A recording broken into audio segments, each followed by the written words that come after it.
This weekend was supposed to fix everything.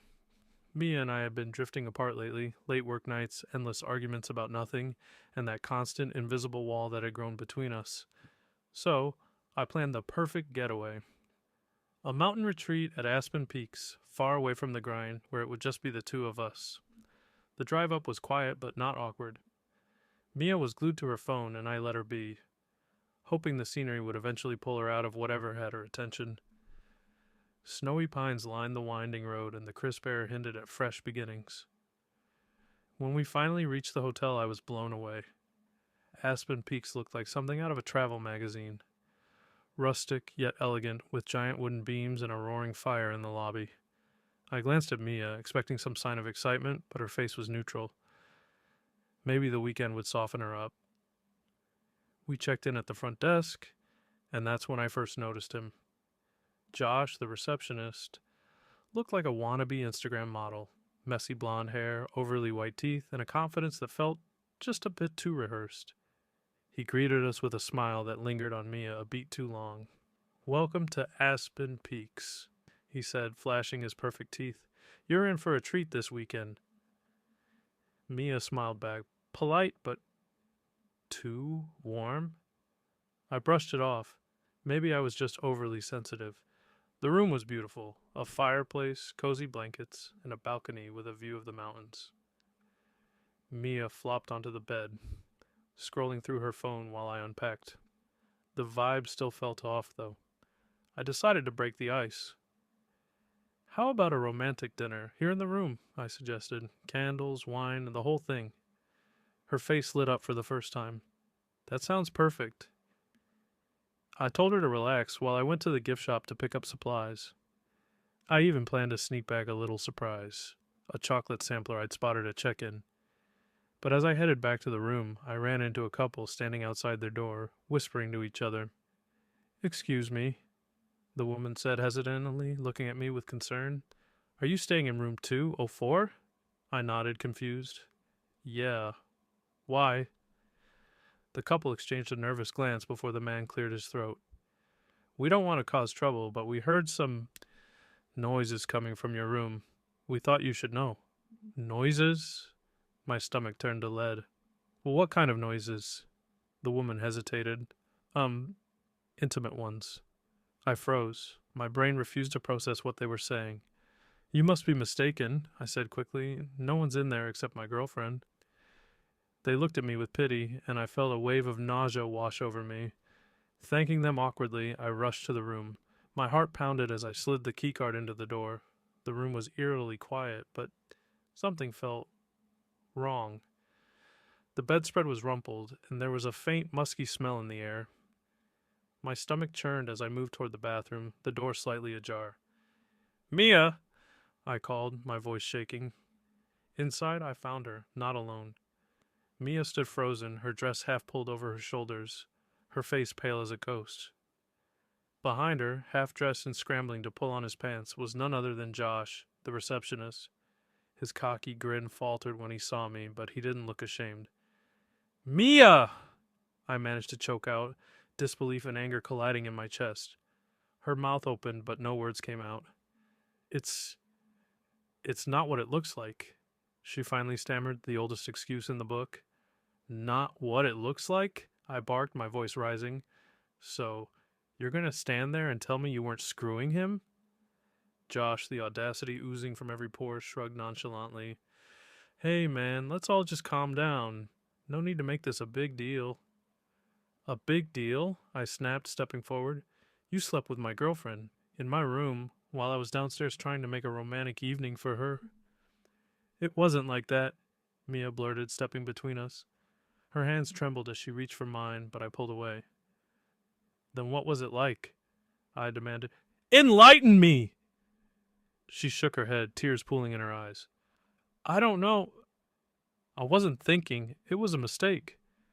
Josh chuckled under his breath, which only fueled my rage. "Look, man," he said casually, "you're overreacting." "It's not like it meant anything." I lunged at him, my fist clenched, but Mia grabbed my arm. "Stop!" she screamed. "Please don't do this!" I glared at her, feeling a mix of anger and betrayal. Don't do this! Mia, you already did this! Josh used the distraction to slip out the door, leaving me and Mia alone in the wreckage of what was supposed to be a perfect weekend. She collapsed onto the bed, her shoulders shaking as she cried into her hands. I don't know why I did it, she sobbed. I don't even care about him. It just happened.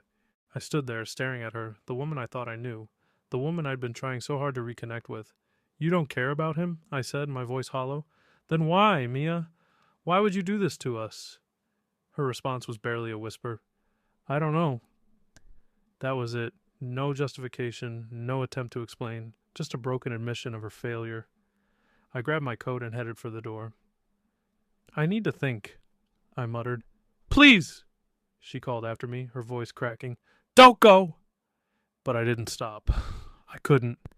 The air in that room was suffocating, and my heart felt like it had been ripped from my chest. As I walked through the hallway, my mind raced. Was this the end of us? Could I forgive her? Did I even want to? The answers didn't come, and I wasn't sure if they ever would. I wandered outside the hotel, the freezing wind biting into my skin. Each step on the snowy paths felt heavier, my thoughts spiraling as I replayed what I'd just seen. Josh's smug face. Mia's trembling excuses. How did it come to this?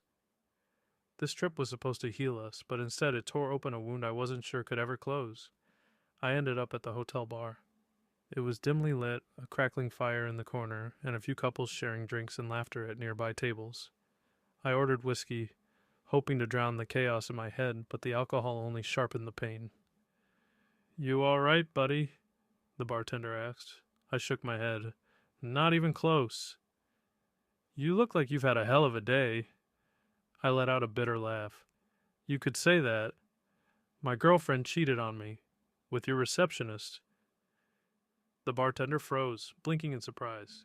Josh. Yeah, that smirking little punk. I spat, swirling the whiskey in my glass. The bartender sighed, leaning forward. You're not the first guy to have a problem with him. Management's had complaints about his behavior, but... He trailed off, shrugging. That hit me like a sucker punch. So this wasn't just about me and Mia. It was part of a pattern. She'd fallen for a guy who probably made a sport of seducing guests. I thought this trip would fix things between us, I muttered. Turns out there was nothing left to fix. The bartender gave me a sad smile. Sometimes people show you who they really are. I'm sorry, man. I thanked him, paid for my drink, and left. His words echoed in my mind. People show you who they really are. Had Mia shown me her true self tonight? And if so, was there anything worth saving? As I trudged back to the room, the snow crunching under my boots, I steeled myself for what I had to do. I couldn't avoid the confrontation forever. When I got back to the room, it was eerily quiet. The fireplace cast flickering shadows on the walls, and Mia was sitting on the bed, staring at the floor. Her face was blotchy from crying, her makeup smudged, but I felt no sympathy. She looked up when I entered, her eyes pleading. I thought you weren't coming back, she whispered. I didn't respond immediately. I set my coat on the chair and leaned against the desk, keeping as much distance between us as possible. We need to talk, I said finally. My voice was calm, but inside, I was a storm. Mia nodded, her fingers nervously twisting the edge of the blanket. I know, she said, and I know I can't take back what I did, but I'm so sorry. I don't know why. Stop, I cut her off, holding up a hand.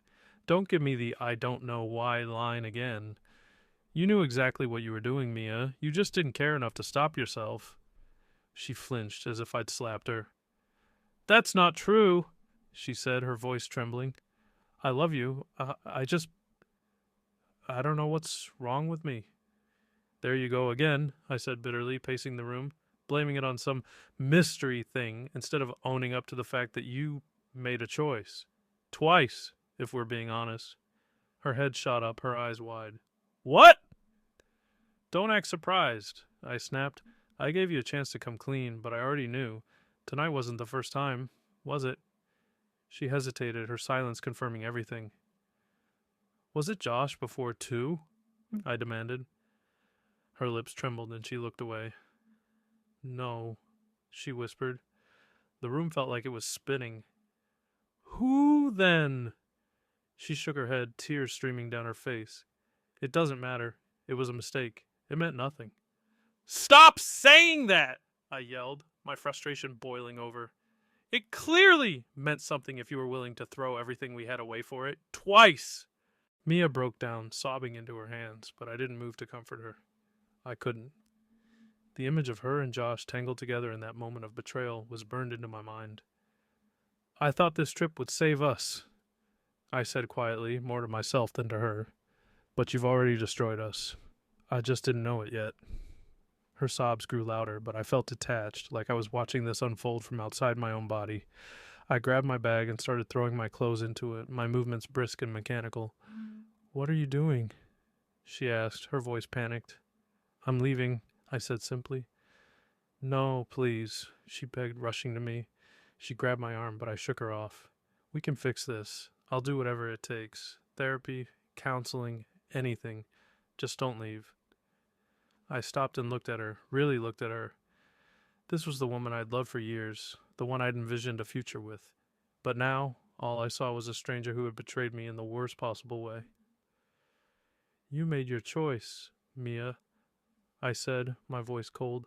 Now I'm making mine. Her knees buckled and she sank to the floor, sobbing uncontrollably. But I didn't stay to watch. I zipped up my bag, grabbed my coat, and walked out of the room without looking back. As I stepped into the hallway, the weight on my chest felt unbearable, but I kept moving. Each step felt like a small victory, a declaration that I wouldn't let her betrayal define me. The drive home was long and silent, the snow-covered roads mirroring the emptiness I felt inside. But somewhere along the way I realized something. This wasn't the end of my story, just the end of hers in it. I had been suspicious for weeks, maybe even months. It wasn't something I could pinpoint clearly, but there was an underlying feeling, a quiet but persistent nagging in the back of my mind. My wife, Julia, had always been warm, loving, and attentive, but lately, something had shifted. Her affection toward me had waned, and the late nights at work, the increasingly frequent phone calls she took in private, and the way she seemed to slip further away from me. It all felt like signs I couldn't ignore any longer, but I didn't want to believe it. I didn't want to admit to myself that after years of being together, I might be losing her. So, I stayed silent. I tried to distract myself with work, with going out with friends, with anything that would keep me from confronting the truth. That night, everything changed. It started as any other evening. Julia and I had planned a quiet night in. Nothing fancy, just some takeout and a movie. We hadn't had one of those in a while, and I was looking forward to it. But when she arrived home from work, she seemed off.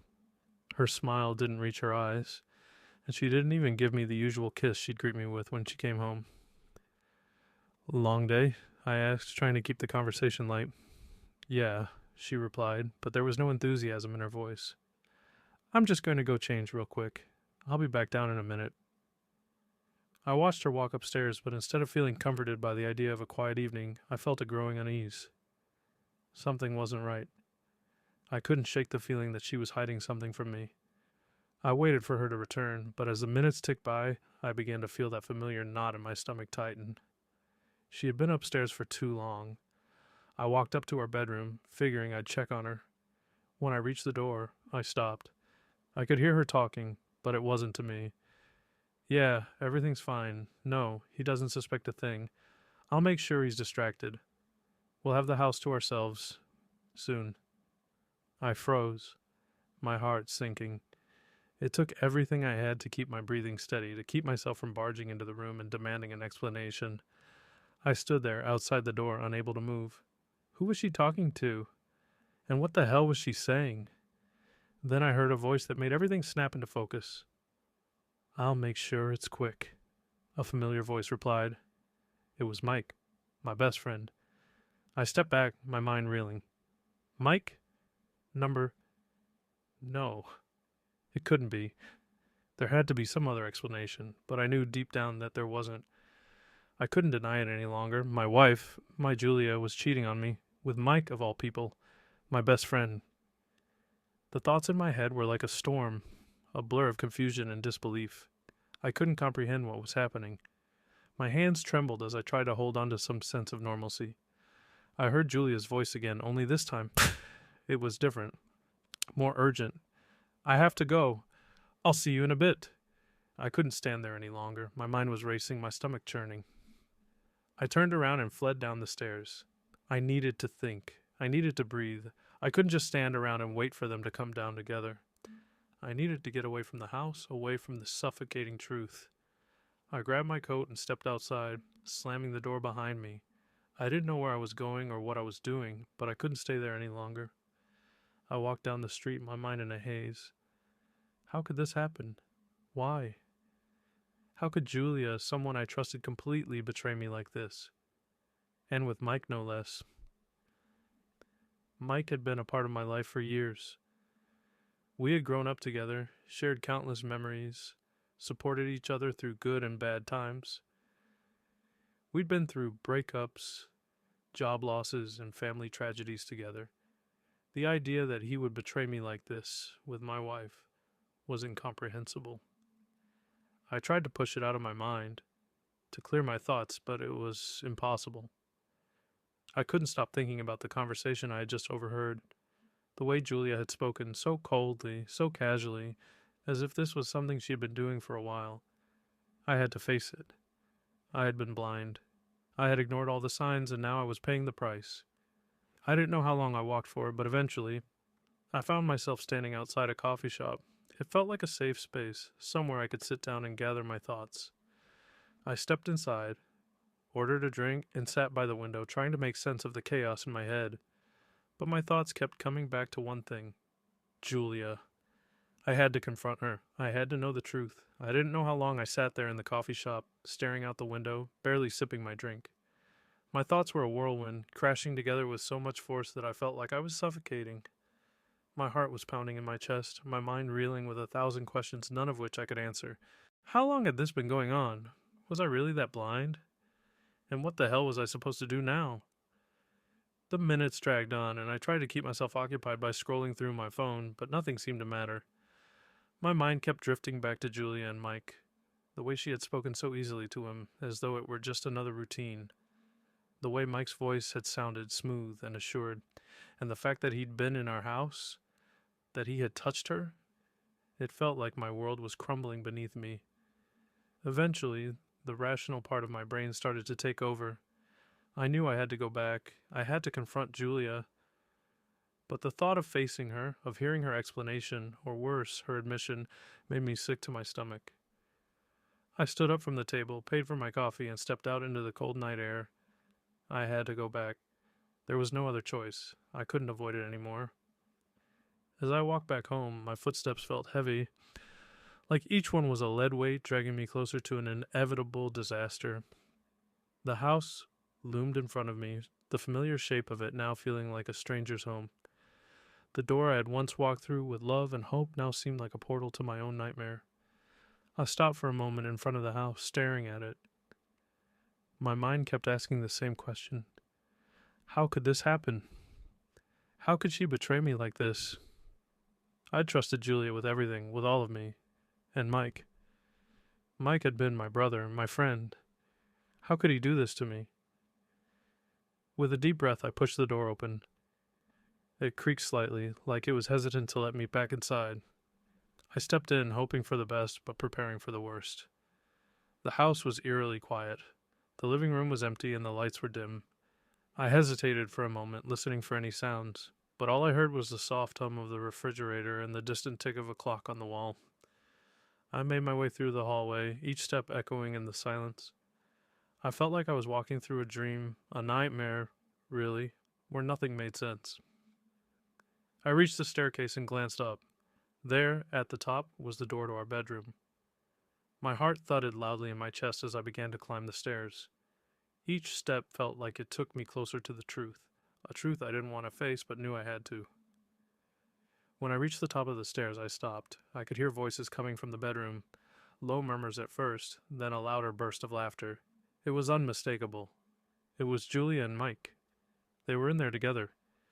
I stood frozen for a moment, trying to steady my breath. My hands were shaking, my heart pounding so loudly in my ears that I could hardly hear anything else. But I had to keep moving forward. I had to face this. I took one last deep breath and pushed open the bedroom door. The sight before me hit me like a punch to the gut. Julia was sitting on the bed, fully clothed, but her posture was too casual, too relaxed. And Mike, he was standing next to her, his hand on her shoulder, his face too close to hers. They were laughing together, but when they saw me standing in the doorway, their expressions immediately changed. Julia's eyes went wide with surprise, and Mike's hand slowly slid off her shoulder as if he'd been caught doing something he knew he shouldn't.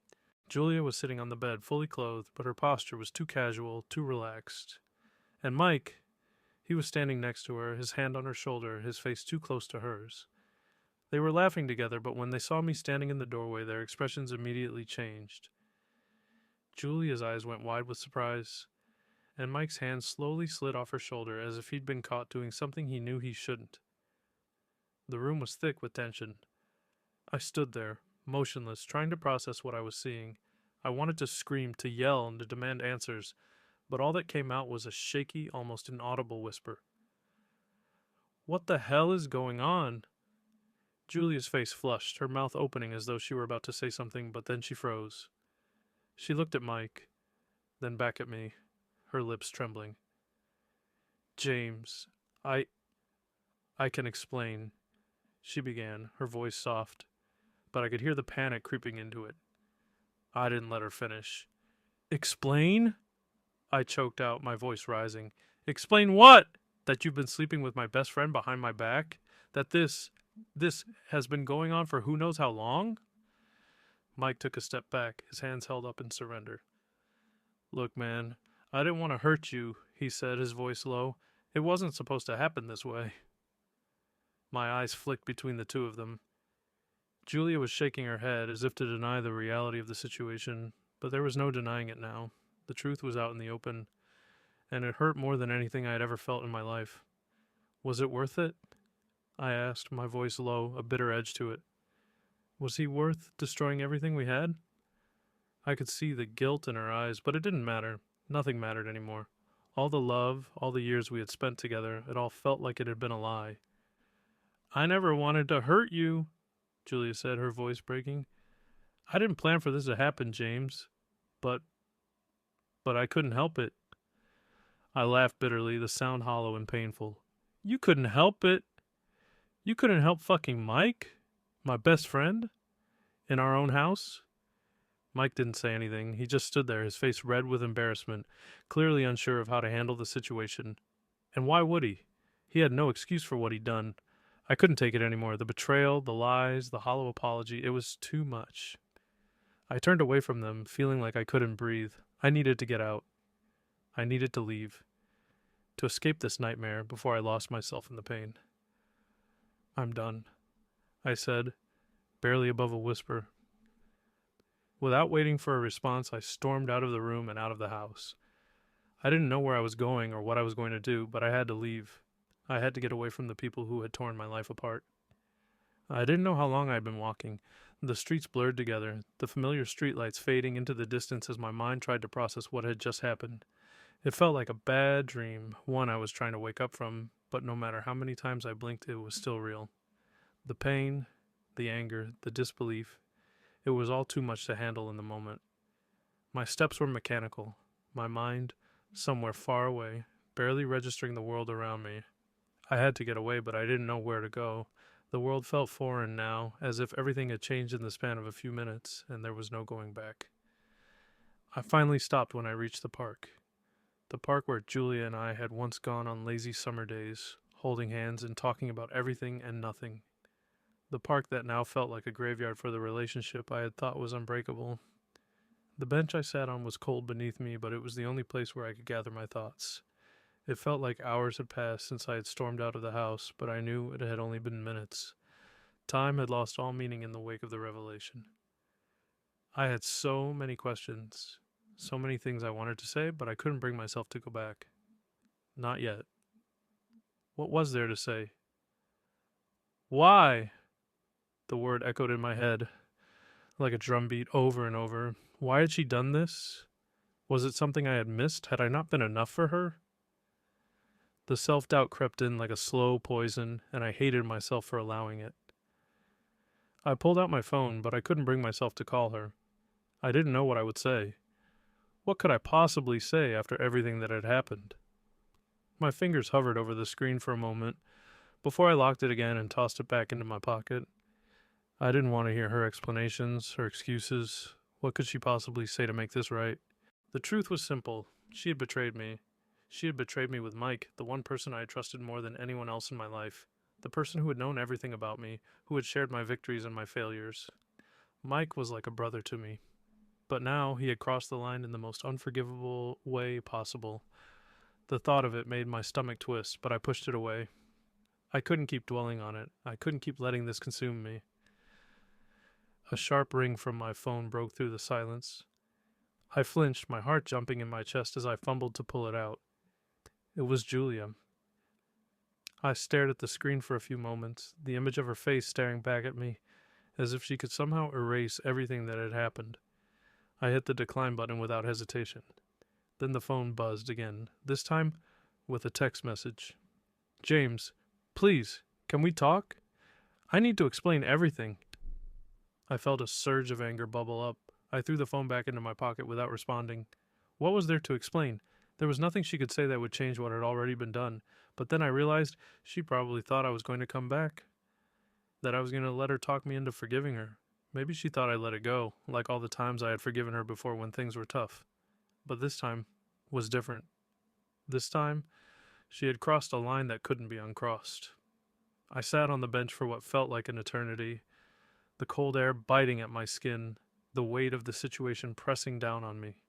The park, once a place of happy memories, now felt like a prison. I couldn't stay here forever. I couldn't stay in this broken world I'd been thrust into. So I stood up and started walking again. I didn't know where I was going, but it didn't matter. The city felt vast, endless, and I felt small. My phone buzzed again. This time it was Mike. I stared at his name for a few moments, my finger hovering over the screen. I couldn't bring myself to open it. What could he possibly say to me now? What could he say after what he'd done? He had ruined everything. He had ruined our friendship, our bond, and most of all, he had ruined my trust in people. I had opened up to him about my life, my fears, my dreams, and he had used that trust to stab me in the back. I ignored the message and stuffed the phone back into my pocket. I couldn't deal with him right now. I couldn't even deal with Julia. I had to take a step back, get away from all of it. For the first time in years, I didn't know what was going to happen next. I had always prided myself on knowing what I wanted, what I needed, and how to make it happen. But now, I was lost. I made my way down the familiar streets, the ones I had walked 1,000 times before, but now they seemed foreign. Everything felt alien, as if I were walking in someone else's shoes. Nothing made sense. I didn't know where I was going, but I didn't care. I just needed to get away. It wasn't until the next day that I finally understood the full weight of everything that had happened. I had spent the night at a friend's place, barely sleeping, tossing and turning as my thoughts consumed me. Every time I closed my eyes, the image of Julia with Mike, their bodies intertwined, would replay in my mind. I couldn't get rid of it, couldn't shake it, and it was slowly driving me insane. It felt like I was suffocating, drowning in a sea of betrayal and confusion. I hadn't spoken to her since that conversation, and part of me didn't want to. Part of me wanted to just walk away, cut all ties, and pretend this never happened. But the other part, the part that still loved her, that still wanted to believe in the life we had built together, couldn't help but want closure. I couldn't move on without it. I needed to hear her side, even if I knew deep down that no explanation could ever make this right. But as I walked into the cafe where we had agreed to meet, I wasn't sure what to expect. She was already there, sitting at a corner table by the window. Her face was pale, her eyes red from the tears she had shed. And for a moment, I almost felt sorry for her. Almost. But then the anger returned, fierce and unforgiving, and I knew I couldn't let her off that easily. She had made a choice. She had made a deliberate decision to betray me with someone I trusted, and no amount of regret could undo that. I sat down across from her, the tension thick between us. Neither of us spoke at first. Julia was the one to break the silence, her voice barely above a whisper. "I've been thinking about what you said, James," she began. "I know there's no excuse for what happened. I know I hurt you, and I'm so sorry." I looked at her, my arms crossed, and tried to keep my composure. "Sorry doesn't cut it, Julia. You don't just cheat on someone, betray them, and then say sorry like it's going to make everything better. What happened to us? What happened to the love we shared?" She closed her eyes for a moment, as if the weight of the words hit her all over again. "I don't know," she said, her voice cracking. "I honestly don't know. I let things get out of control, and I wasn't thinking. But that doesn't change the fact that I hurt you, and I can't take it back." I sat there, silently, as the anger churned inside me. I wanted to scream at her, to tell her how much she had destroyed. I wanted to ask her how she could have done this to me, to us. But instead I just sat there, the silence hanging heavy between us. "I don't know if I can ever forgive you," I said quietly, the words like acid in my mouth. "You betrayed me with someone I trusted. You crossed a line, Julia. And now, I don't know who you are anymore." Her face crumpled as tears began to fall, but I didn't flinch. I didn't feel the slightest bit of sympathy. Not anymore. She had made her choice, and there was no going back. "I know," she said, wiping her eyes. "I don't expect you to forgive me, James. But I need you to understand that it wasn't about you. It wasn't because I didn't love you. I do. I love you more than anything. But I was weak, I was selfish, and I fucked up." I sat back in my chair, crossing my arms tighter across my chest. The words felt hollow, empty. What was love if it could be so easily tossed aside? What was trust if it could be shattered in an instant? "I don't know if I can ever trust you again," I said finally, my voice cold. "I don't know if I can ever look at you the same way. You've destroyed everything, Julia, and now you expect me to just move past it? Like it never happened?" She nodded, her lips trembling. "I understand. I do. And I know I don't deserve your forgiveness, but I'm here, James. I'm here because I'm willing to do whatever it takes to make things right." "Make things right?" I repeated, laughing bitterly. "How do you make something like this right? How do you undo what you've done?" For a long moment, neither of us spoke. The weight of her betrayal hung between us, suffocating us both. I wanted to scream, to lash out, but instead I just sat there, watching her fall apart. "I don't know what to do, Julia," I finally admitted. "I don't know what to do with all of this. I thought we had a future together. I thought we were building something real. But now I don't even recognize who you are anymore." She looked at me, her eyes pleading. "James, please, don't do this. Don't walk away. I'm begging you." I shook my head, my eyes hardening. "I don't know if I can stay. I don't know if I can keep living in a world where I don't trust the person I love.